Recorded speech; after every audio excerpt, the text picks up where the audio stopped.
Good evening and salutations, my Days of Our Lives fans. So let's start off with Kristen and Gwen.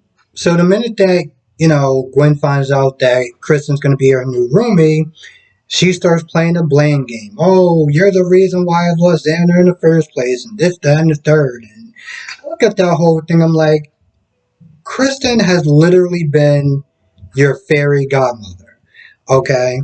Because there was a point, well, after she kidnapped Sarah, which is the reason why you was with Xander in the first place, yeah, she did blackmail her. But after she completed said task, she didn't have to sit there and give her the Sarah mask and everything like that to make sure that she was able to keep Xander in her life. She didn't have to do that.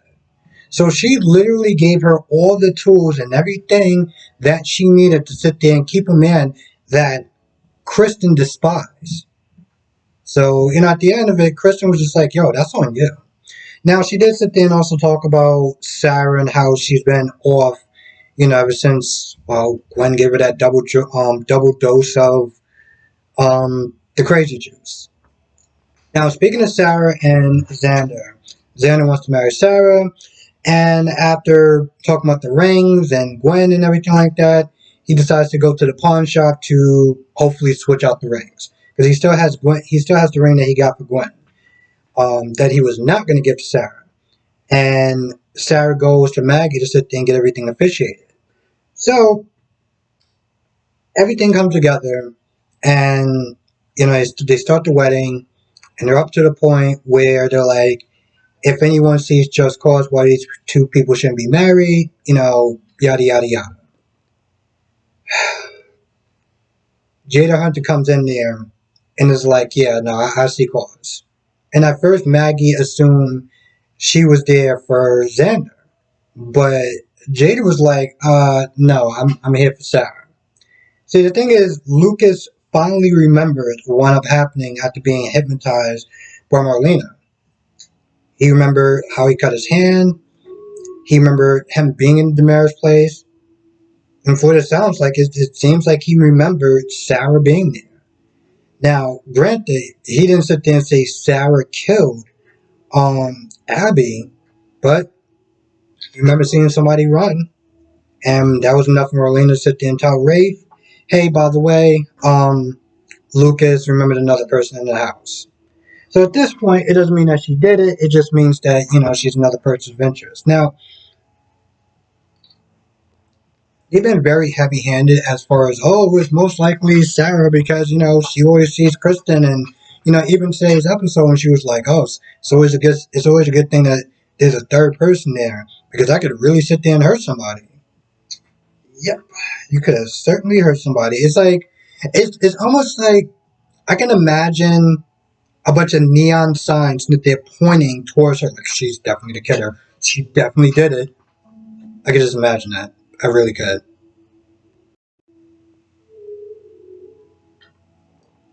Now, in the beginning, when Clyde was sitting there practically busting Ray's nuts over, you know, being falsely arrested because he had an alibi, Jada comes in there and explains, you know what, listen, if you want to go for a little shoot, fine. But Trash is, well, she needs to win. Okay, she needs to win for about a couple of years now. So if you want to sit there and pursue this, EJ still has the whole, you set him up to get shot. You want to go through that route, go right ahead. Now, that's when she introduced herself as Jada Hunter. She said it really fast, so I couldn't understand what she was saying the first time. She was there for an interview on Rafe, and of course she got the job because I really wanted her to get the job. That girl is bad. Like, damn. But she got the job, and of course her first act was to bring Sarah in.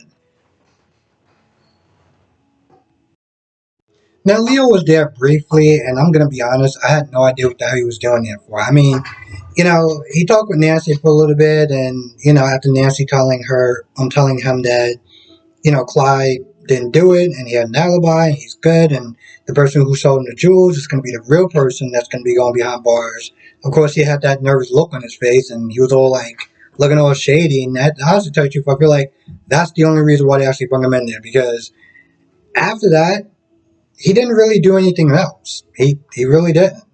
Um, Now, at some point, he is going to get found out that he was at the Damaris place, and he's going to be another person of interest. So, um, no, Clyde didn't say anything yet, but I feel like somehow it's going to come out.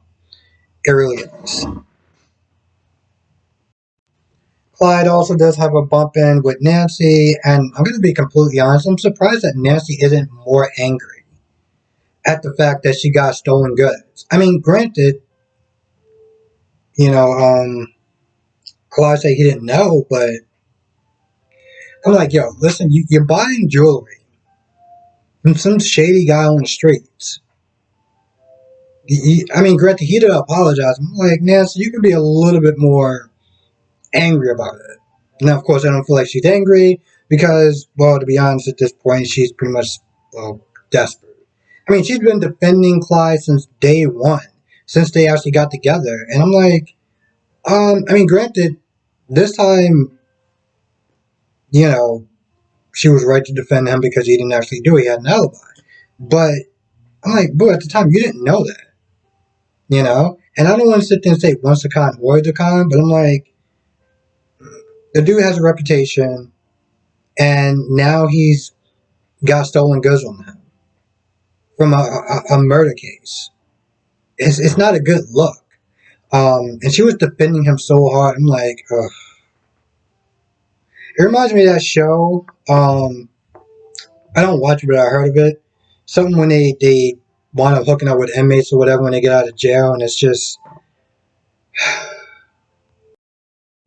I think that's about it, but I'm not too sure because one, I did this again because I didn't like how it came out the first time, and two, well, I just did this again. But before I go, I do want to sit there and talk about the actor that played Ben. You know, he is going to be playing a new character. And somebody said there in the comment section too. I was watching the interview today. Now, at first, I wasn't really too sure if I was going to be on board. But then, one, I remember I wasn't a huge Ben fan.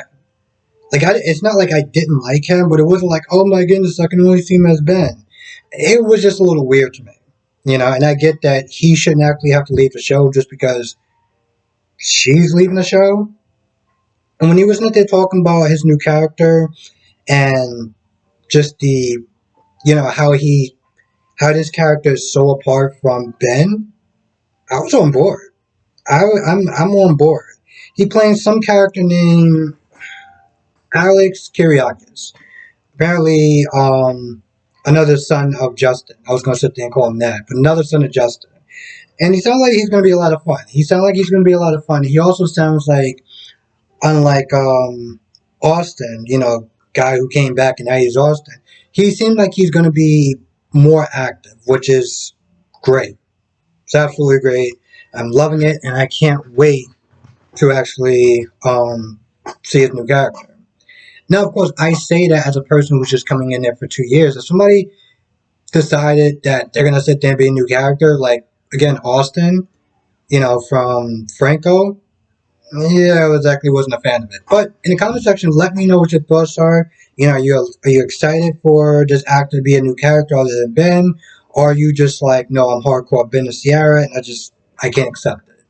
Because it was funny when he was doing the interview, he even knew that there was going to be some people that was just not going to be on board with it. I almost forgot, there was a quick interaction between Xander and Leo, when he was talking about the ring. They bumped into each other, and, Leo had the ring. And, Xander was like, yeah, well, I'm switching it out because I'm going to be marrying Sarah now. And when is like so last year, pretty much. But of course, Leo, sticking up for his friends, like, yo, it wasn't really that long before you were going to be putting a ring on Gwen's finger. Like, of course, he tries to defend her actions and everything like that. But I'm like, bro, listen, I give you points for being a really good friend. But I'm like, the stuff that she did went too far. Like, it was great because it was great soap opera drama. But it went too far, And it was really bad when she was telling Ava, well, a girl got to do what a girl got to do. No, bro, you would not sit there. You would not sit there and drag every other woman, under the bus because you decided to do what you want to do. I ain't hear that. I don't know. I feel like that's pretty much about it, though, for the most part. I don't think I really missed too much of anything that was important. Um, so annoying. But yeah, I don't think I really missed too much of anything that's too important. And also, I did it twice, so if I missed something, I apologize. But I didn't like how the first one came out. It felt like it was just rambling and just. I didn't like it. So, yeah. And with that being said, I'm going to go. I want to thank you for watching. Be safe. Let me know your thoughts on the comment section below. See you in the next video.